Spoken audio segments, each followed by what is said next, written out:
Pensemos en esto.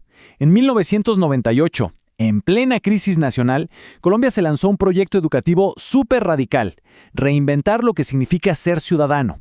Y ojo, no era cosa de memorizar fechas o héroes, sino de transformar la escuela, el colegio, en el verdadero cimiento de una nueva democracia. Hoy vamos a meternos de lleno en ese plan tan audaz. Muy bien, y esto nos lleva a la pregunta del millón, ¿no? La que enfrentaban los educadores colombianos en los 90s y que era de verdad monumental. Si la democracia no es solo votar cada 4 años, sino una forma de vivir, ¿cómo se enseña eso en un salón de clases? O sea, ¿cómo pasas de la teoría a la práctica del día a día? Bueno, el primer paso era obvio. Había que romper con el pasado. Miremos esta comparación. A la izquierda, la cívica de antes. Que, seamos sinceros, para muchos era un ritual medio vacío, ¿no? Izar la bandera, cantar el himno y listo. Desconectado de la realidad. Pero a la derecha, la nueva visión. Uf, otra cosa. Una cívica metida en la vida cotidiana, enfocada en resolver problemas de verdad y sobre todo en aprender a vivir juntos. Un cambio de paradigma total. Ahora, para entender por qué este cambio era tan urgente, por qué era tan necesario, tenemos que retroceder un poco en el tiempo. Esto no fue una idea académica que se le ocurrió a alguien en un escritorio, para nada. Fue una respuesta directa a una crisis nacional. Esta línea de tiempo lo resume perfecto. La crisis de los 80 sacudió al país hasta los cimientos. La respuesta fue la Constitución del 91, un intento de volver a empezar, de refundar el pacto social. Pero claro, una constitución es solo papel si no se vive.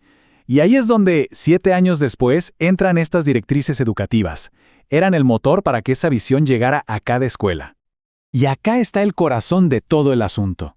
La idea es potentísima. La democracia no es algo que uno se aprende de memoria, como un loro para pasar un examen. No, tiene que ser algo que se vive, que se siente, que se vuelve, como dice la cita, carne de la carne de la gente. Esa es la esencia. Y para que veamos que esto no era solo un sueño, miren esta historia de Toribio. Es increíble. Imaginen la escena: 200 personas indígenas, cada una con su propia copia de la Constitución, estudiándola, marcando páginas, discutiendo, apropiándose de ella. Eso te dice algo, ¿no? Había una sed, un hambre real por participar. La gente estaba lista. Y aquí viene el giro clave. Se acabó esa idea del ciudadano como un simple receptor de órdenes que solo obedece. La nueva metáfora era la del albañil. ¡Qué potente! Cada persona era vista como una constructora activa, alguien que pone ladrillos, que tiene la responsabilidad y la capacidad de edificar un nuevo país. Ok, entonces, si los ciudadanos son albañiles, ¿qué herramientas necesitan? Bueno, esta parte se centra precisamente en eso, en el perfil de esa nueva persona que se buscaba formar para esta tarea monumental. El concepto clave aquí suena un poco académico: subjetividad moderna. Pero tranquilos, la idea es bastante simple.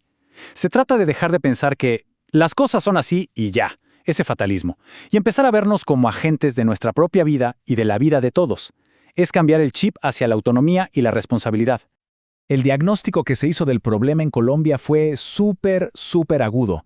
Se habló de una modernización sin modernidad. ¿Y eso qué significa? Pues que se habían adoptado las formas de afuera del mundo moderno, las instituciones, la tecnología, pero sin el cambio de mentalidad por dentro. Faltaba ese software autónomo en la gente. Había un desfase tremendo. Y esta cita de Rousseau, que se menciona en el documento, le da justo en el clavo. Es que es así de simple y a la vez profundo. Puedes tener los edificios, las calles, las leyes, pero si no tienes ciudadanos con la mentalidad correcta, no tienes una verdadera república. La ciudad-estado se construye con personas, no con ladrillos. Ahora, claro, no basta con formar individuos autónomos por separado, tienen que poder convivir, así que avancemos para ver cómo se necesitaba construir también un terreno común, una cultura política compartida que le diera soporte a todo esto. Y estos eran los pilares de esa nueva cultura sacados directamente de la Constitución. Pero ojo, no son solo palabras bonitas para un cartel. Cada uno de estos valores, dignidad, solidaridad, pluralismo, tenía que ser el núcleo, el ADN de la nueva educación cívica, los cimientos para construir la convivencia. Y aquí está el punto crucial. La escuela ya no podía ser solo un lugar para ir a recibir información. Tenía que convertirse en un laboratorio de cultura democrática. Un laboratorio. Un espacio vivo para experimentar, para practicar la democracia todos los días, en cada interacción, al resolver un conflicto, al tomar decisiones. Muy bien, todo esto suena increíble, ¿verdad? Pero la pregunta es, ¿y cómo se hace? ¿Cómo llevamos estas grandes ideas a la vida real de una escuela? Pasemos de la teoría a la acción. La estrategia se organizó alrededor de estos 3 pilares, que además estaban súper conectados. Primero, formar al individuo autónomo. Segundo, construir la cultura del grupo. Y tercero, claro, dar el conocimiento práctico sobre cómo funciona todo el sistema, las instituciones. Esta tabla es fantástica porque lo aterriza todo muy bien. Fíjense en el patrón. Para cada pilar, el individuo, la cultura y las instituciones, hay una acción concreta, tanto dentro del aula como en la vida general de la escuela. Desde debatir noticias en clase hasta usar las elecciones estudiantiles para deliberar de verdad. Todo estaba conectado para que la democracia se viviera, no solo se leyera en un libro. Y esta era la visión que lo impulsaba todo, resumida en las palabras del ministro de Educación de la época. La idea no era copiar modelos de otros países, era empoderar a los estudiantes para que fueran los arquitectos de su propio futuro. No hay realidades que imitar, sino futuros que construir. Brutal. Y esto nos lleva a la conclusión, porque quizás una de las ideas más profundas de este plan es que este trabajo, pues, nunca se acaba. Me encanta la metáfora final que usaron los propios autores del documento. Compararon su trabajo con el fiambre de una excursión, o sea, como la comida que te llevas para un viaje largo. No era un manual definitivo, sino una provisión, un punto de partida para el largo camino de construir la democracia, un gesto de humildad y una invitación a la acción. Entonces, la gran lección que nos deja este plan es esta.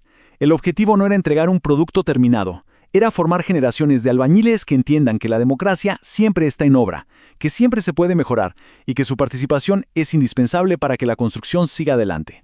Y cerramos con la pregunta que este plan de 1998 nos dejó y que, la verdad, sigue súper vigente hoy. ¿Estamos de verdad usando nuestras escuelas como laboratorios para la democracia? ¿O hemos vuelto sin querer a los viejos rituales? Una pregunta para que nos quede resonando.